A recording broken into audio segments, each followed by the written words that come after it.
सभी को नमस्कार। कहते हैं आप लोग। उम्मीद करता हूँ सभी लोग अच्छे ही होंगे, सुखी संपन्न होंगे। आज फिर मैं हाजिर हूँ आप सभी के समक्ष जो है पंचदेव पूजा का दूसरा भाग प्रकरण लेकर के। इसका शेष भाग इसी जो है वीडियो में हम आप लोग को विस्तार से बताएंगे।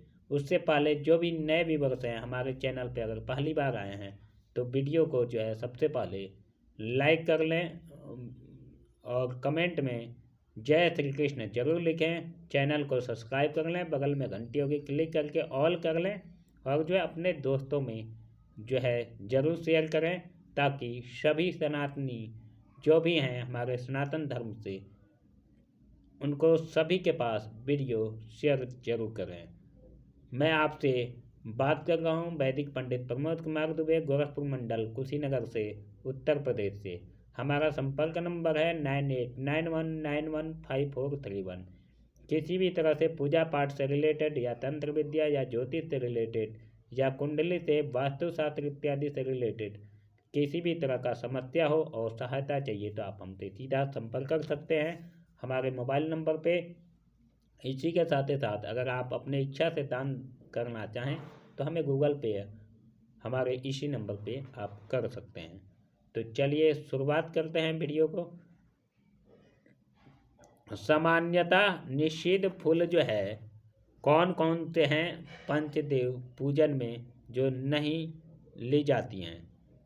यहाँ उन निषेधों को दिया जा रहा है जो सामान्यतः सब पूजा में सब फूलों का लागू होते हैं। भगवान पर चढ़ाया हुआ फूल निर्माल्य कहलाता है। सूंघा हुआ या अंग में लगाया हुआ फूल भी इसी कोटि में आता है। इन्हें न चढ़ाएं। भोगों के सूंघने से फूल दूषित नहीं होता है। जो फूल अपवित्र बर्तन में रख दिया गया हो, अपवित्र स्थान में उत्पन्न हो, आग से झुलस गया हो, कीड़ों से विद्ध हो गया, सुंदर न हो, जिसकी पंखुड़ियाँ बिखर गई हो, जो पृथ्वी पर गिर पड़ा हो, जो पूर्णतः खिला न हो, जिसमें खट्टी गंध या तड़ास आती हो, निर्गंध हो या उग्र गंध वाला हो, ऐसे पुष्पों को नहीं चढ़ाना चाहिए। जो फूल बाएं हाथ पहनने वाले अधोवस्त्र, आक और रेड के पत्ते से रख करके लाए गए हों, जो फूल त्याज्य हैं, कलियों को चढ़ाना मना है। किंतु यह निषेध कमल पर लागू नहीं होते हैं। फूलों को जल में डुबा करके धोना मना है। केवल जल से इसका प्रोक्षण कर देना चाहिए। पुष्प आदि चढ़ाने की विधि भी देख लेते हैं। फूल, फल और पत्ते जैसे उगते हैं वैसे ही इन्हें चढ़ाना चाहिए। उत्पन्न होते समय इनका मुख ऊपर की ओर होता है, अतः चढ़ाते समय इनको मुख ऊपर की ओर ही रखना चाहिए। इनका मुख नीचे की ओर न करें। दुर्वा एवं तुलसी दल को अपनी ओर और बिल्वपत्र नीचे मुख चढ़ाना चाहिए। इनसे भिन्न भिन्न पत्तों के ऊपर, मुख पर या नीचे मुख पर, दोनों ही प्रकार से चढ़ाया जा सकता है। दाहिने हाथ से करतल को उतान कर माध्यमा, अनामिका और अंगूठे की सहायता से फूल चढ़ाना चाहिए। उतारने की विधि भी जान लेते हैं। चढ़े हुए फूलों को अंगूठे और तर्जनी की सहायता से उतारें। अब चलिए पंचदेव पूजा आगमोक्त पद्धति के बारे में जान लेते हैं। प्रतिदिन पंचदेव पूजा अवश्य करनी चाहिए। यदि वेद के मंत्र अभ्यस्त न हो तो आगमोक्त मंत्र से, यदि वे भी अभ्यस्त न हो तो नाम मंत्र, और यदि यह भी संभव न हो तो बिना मंत्र के ही जल चंदन आदि चढ़ा करके पूजा अवश्य करनी चाहिए। जो भी हम प्रक्रिया बता रहे हैं, बहुत सारे लोगों को, बहुत ऐसे लोग हैं जिनको पता नहीं होता है, तो जो है आप वीडियो को सही ढंग से सुनेंगे, समझेंगे तो आपको जानकारी होगी, तो भविष्य में आपके काम आ सकता है। यह सामान्य रूप से पूजा की विधि हम आपको बता रहे हैं, साथ ही साथ नाम और मंत्र भी हम आपको बताएंगे। जो श्लोकों का उच्चारण न कर सके वे नाम मंत्र से षोडशोपचार पूजन कर सकते हैं। गृह मंदिर में स्थित पंचदेव पूजा कैसी करनी चाहिए, चलिए जानते हैं। यदि गृह मंदिर हो तो पूजा गृह में प्रवेश करने से पहले बाहर दरवाजे पर ही पूर्वोक्त प्रकार से आचमन कर लें और 3 तालियों से को बजाएं और विनम्रता के साथ मंदिर में प्रवेश करें। ताली बजाने से पहले निम्नलिखित विनियोग सहित मंत्र अवश्य पढ़ना चाहिए।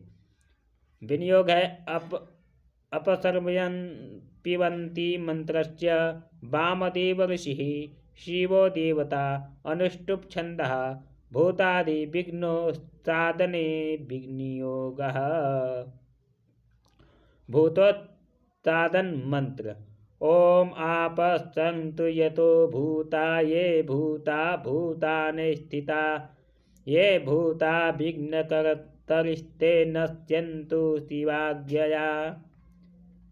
तत्पश्चात देवताओं का ध्यान करें, साष्टांग प्रणाम करें। बाद में निम्नलिखित विनियोग और मंत्र पढ़ करके आसन पर बैठ करके इसको जल से पवित्र कर लेना चाहिए। आसन पवित्र करने का हम आपको विनियोग बता रहे हैं। ओम पृथ्वीति मंत्रस्य मेघोपेष्ट ऋषि सुतलम छंदः कुर्मो देवता आसन पवित्र करणे विनियोगः। ओम पृथ्वी त्वया दालोका देवी त्वं विष्णुनादिता त्वं च धारयमं देवी पवित्रं कुरु चातनम्। इस मंत्र से अपने आसन के चारों तरफ जल छिड़क लेना चाहिए। जो भी पूजा का सामग्री है उस पर भी जल छिड़क लेना चाहिए। पूजा की बाहरी तैयारी कैसे करनी चाहिए, आइए इसके बारे में भी जान लेते हैं। बैठने के लिए जो है पूर्व पूजा को आवश्यक तैयारी पहले कर लेना चाहिए। ताजे जल को कपड़ों से छान करके कलश में भरें। आचमनी से शंख भी जल डाल करके जो है पीठ पर रख दें, यानी पूजा के स्थान पे रख दें। शंख को जल में डुबाना मना है। इसी तरह से शंख को पृथ्वी पर रखना भी मना है। शंख में चंदन और फूल छोड़ दें। उद्कुंभ कलश के जल को भी सुवासित करने के लिए कपूर और केसर के साथ चंदन घिस करके मिला दें या पवित्र इत्र डाल दें। अक्षत को केसर या रोली के साथ हल्का रेंग लें। अब चलिए देखते हैं पूजा सामग्री के रखने का प्रकार। पूजन को किस वस्तु को किधर रखना चाहिए, इस प्रकार भी शास्त्रों के निर्देश हैं। इसके अनुसार वस्तुओं को यथावस्था सजा देना चाहिए। बाईं ओर सुवासित जल से भरा उद्कुंभ जलपात्र और घंटा और जो है धूपदानी तेल का दीपक भी बाईं ओर ही रखना चाहिए। दाईं ओर घृत का दीपक और सुवासित जल से भरा शंख रखना चाहिए। सामने कुमकुम, केसर और कपूर के साथ घिसा हुआ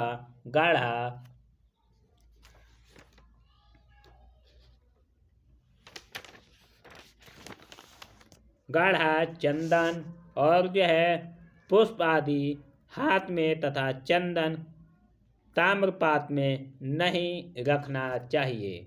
भगवान के आगे चौकोर जल का घेरा डाल करके नैवेद्य वस्तु रखनी चाहिए। पूजा के भीतरी तैयारी कैसी होनी चाहिए, चलिए इसके बारे में भी जान लेते हैं। शास्त्रों में पूजा की 1000 गुना अधिक महत्वपूर्ण बनाने के लिए एक उपाय बतलाया गया है। यह उपाय है मानस पूजा, जिस पूजा से पहले करके फिर बाह्य वस्तुओं का पूजन करना चाहिए।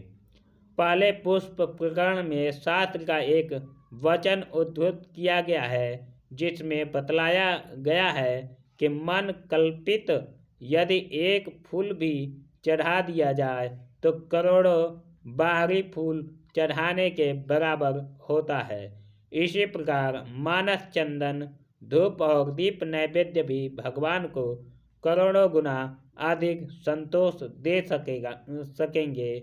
अतः मानस पूजा बहुत अपेक्षित माना जाता है। अब चलिए मानस पूजा के बारे में जान लेते हैं।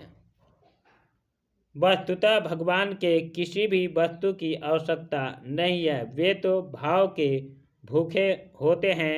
संसार में ऐसे दिव्य पदार्थ उपलब्ध नहीं हैं जिनके परमेश्वर को पूजा की जा सके। इसलिए पुराणों में मानस पूजा का विशेष महत्व माना गया है। मानस पूजा में भक्त अपने इष्ट देव को मुक्ता मणियों से मंडित कर स्वर्ण सिंहासन पर विराजमान कराता है। स्वर्ग लोक की मंदाकिनी गंगा के जल से अपने आराध्य को स्नान कराता है। कामधेनु गौ के दूध से पंचामृत का निर्माण करता है। वस्त्राभूषण भी दिव्य अलौकिक होते हैं। पृथ्वी रूपी गंध का अनुलेपन करता है और अपने आराध्य के लिए कुबेर की पुष्प वाटिका से स्वर्ण कमल पुष्पों का चयन करता है। भाव नाते वायु रूपी धूप, अग्नि रूपी दीपक तथा अमृत रूपी नैवेद्य भगवान को अर्पण करने की विधि होती है। इसके साथ ही त्रिलोक की संपूर्ण वस्तु, सभी उपचार सच्चिदानंद घन परमात्मा प्रभु के चरणों में भावना से भक्त अर्पण करता है। यह है मानस पूजा का स्वरूप। इसकी एक संक्षिप्त विधि भी पुराणों में वर्णित है, जो नीचे हम आपको आगे बताने जा रहे हैं। पहला है ओम लंग पृथ्व्यात्मकां गंधम परिकल्पयामि। इसका अर्थ है प्रभु, मैं पृथ्वी रूप गंध चंदन आपको अर्पित करता हूँ। दूसरा है मंत्र है ओम हं आकाशमतकं पुष्पम परिकल्पयामि। इसका अर्थ है हे प्रभु, मैं आकाश रूप पुष्प आपको अर्पित करता हूँ। तीसरा मंत्र है ओम यम वाच्यात्मकं धूपम परिकल्पयामि। इसका अर्थ है कि हे प्रभु, मैं वायुदेव के रूप में धूप आपको प्रदान करता हूँ। चौथा है ओम रंग बाह्यात्मकं दीपम दर्शयामि। इसका अर्थ है हे प्रभु, मैं अग्निदेव के रूप में दीपक आपको प्रदान करता हूँ। पांचवा है ओम वम अमृतात्मकं नैवेद्यम नैवेद्यामि। इसका अर्थ है हे प्रभु, मैं अमृत के समान नैवेद्य आपको निवेदन करता हूँ। छठा है ओम सौम सर्वात्मकं सर्वोपचार समर्पयामि। इसका अर्थ है, हे प्रभु, मैं सर्वात्मक रूप में संसार के सभी उपचारों की आपके चरणों में समर्पित करता हूँ। इस प्रकार मंत्रों से ध्यान पूर्वक मानस पूजन का जो है किया जा सकता है।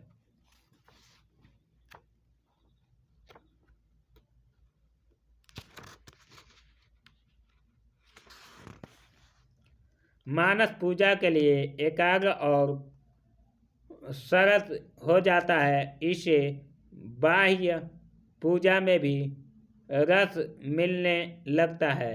यद्यपि इसका प्रचार कम है, तथापि इसे आवश्यक अपनाना चाहिए। ये थी पूजा से जुड़ी सामग्री और जो है पूजा कैसे करनी चाहिए, इसके बारे में हमने आपको जानकारी दिया। कल जो है श्लोक के माध्यम से इसको हम बताएंगे। अभी संक्षेप में आपको हम बताए। वीडियो को पूरा देखिएगा शुरू से लास्ट तक। वीडियो पसंद आए तो लाइक शेयर जरूर कीजिएगा। आज के लिए बस इतना ही। फिर मिलेंगे कल के डेट में इसी टाइम पे। तब तक हमें दीजिए इजाज़त। नमस्कार।